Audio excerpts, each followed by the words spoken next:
Bonsoir à tous les price actionneurs. Avant de regarder la vidéo, lisez le disclaimer.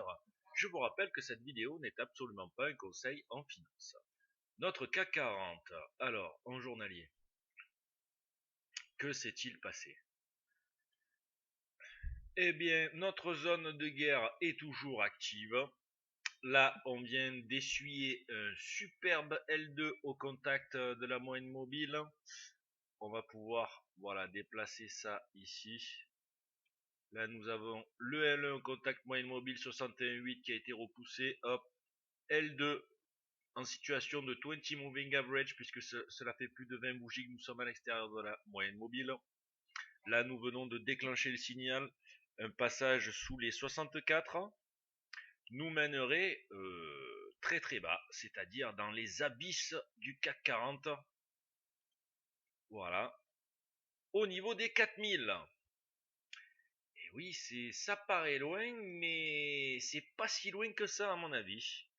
Croyez-moi, les 4000, avant la fin de l'année, ils ont peut-être des chances d'être ralliés beaucoup plus vite que l'on ne croit. Bien sûr, pour les bullish, il va falloir déjà retravailler un peu notre moyenne mobile et passer au-dessus, ça c'est impératif, hein, des 4700, 4733 en clôture. Ça, c'est impératif aussi.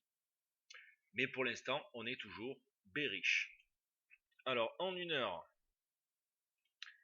nous avons eu cet après-midi donc un beau break de trendline ici. Là, vous voyez, cette trendline a été breakée. On revient au niveau de break, pullback classique. Et puis là, par contre, on est sanctionné par un superbe two-bar reversal, B-reverse. Et là, ben, l'objectif a été atteint au niveau de la première leg de baisse. Maintenant, à savoir, là voilà, regardez la petite leg de baisse ici. Hop, on duplique à notre niveau. Nous avons le major move. Et par contre, à voir si nous allons bénéficier d'une seconde leg de baisse jusqu'au 480, ce qui ne m'étonnerait absolument pas, avec un petit passage en clôture sous les 512. Sachant que malgré tout, ouais, attention, nous avons quand même une espèce de zone de ranging là. Ça se voyait en daily, mais là ça se voit encore mieux entre 4007 et 4005. Voilà, 4005, 4007, ça range à mort. En 15 minutes. Pour aujourd'hui, donc on a eu break d'une zone de ranging, on passe dans une autre zone de ranging, on n'atteint pas le major move. Et puis là, petite tentative de casser par le haut, on est ramené à l'intérieur du range et on se dégrade sur la deuxième jambe de baisse. Après, les prix sont enfermés aussi dans une espèce de canal, c'est un canal baissier.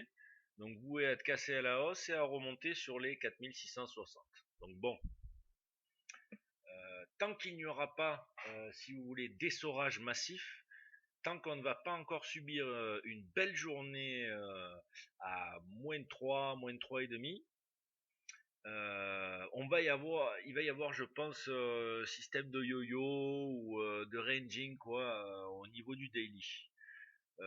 Donc moi, mon signal vraiment pour la dégradation sur les 4000, ce serait carrément une belle journée, un beau signal, une belle journée avec des actions à -5, -6% en majorité qui pourrait me donner le déclenchement de cette fameuse baisse et de nos 4000 qu'on a en ligne de mire. Ensuite, sur notre 5 minutes, que s'est-il passé ce matin? Donc un petit opening sur une belle bull bar sur laquelle on a eu un gros reverse à partir du point pivot. Mais au-delà de ça, le point clé a été, comme on peut le voir ici, la dernière zone de pullback échouée. Ce point a été annoncé ce matin. Ici, vous voyez, breakout. Le pullback le plus haut atteint par le pullback, la deuxième jambe de dégradation. Et là, comme par hasard, on est venu pile poil taper dessus pour repartir et faire une première jambe de reverse. Donc notre première jambe de reverse, elle s'est arrêtée ici à 560 après avoir franchi et cassé l'ouverture de la bull bar. il était logique d'attendre et d'anticiper une deuxième jambe de baisse, chose qui a été fait à ce niveau-là sur le L1. Il y avait une belle opportunité là aussi de rentrer en trade, notamment sur le 61,8 du Bir Marubozu de break, avec protection au-dessus du Marubozu, il n'y a pas de problème. Les cours se sont ensuite inscrits dans un triangle limit wedge, sur laquelle on a eu le break là à midi 45, pullback, L1, continuation du L1, reversal du pullback, donc là on était sur le reversal de l'overshoot, breakout pullback setup, là c'est notre setup préférentiel, on pouvait y rentrer déjà en premier objectif pour atteindre le bas de la wedge, donc sur 45, et après si on décidait de rester swing, on pouvait jouer donc cette zone de ranging là, entre 68 et 46, qui nous donnait un major move sur ce niveau là, c'est-à-dire 23. On a essayé de s'en affranchir et puis hop, on est reparti et là ça range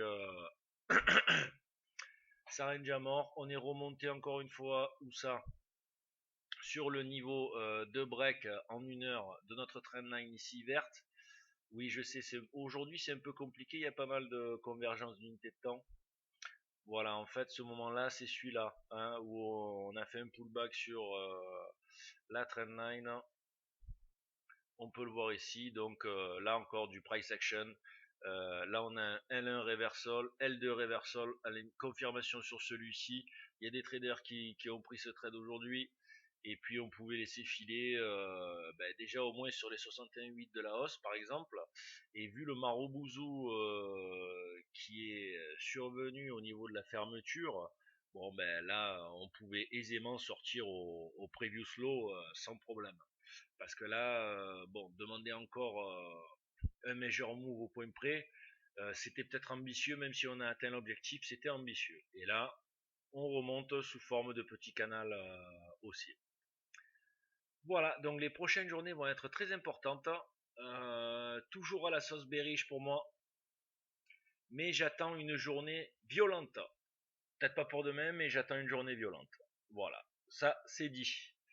Je vous souhaite de passer une excellente soirée, je vous dis à demain.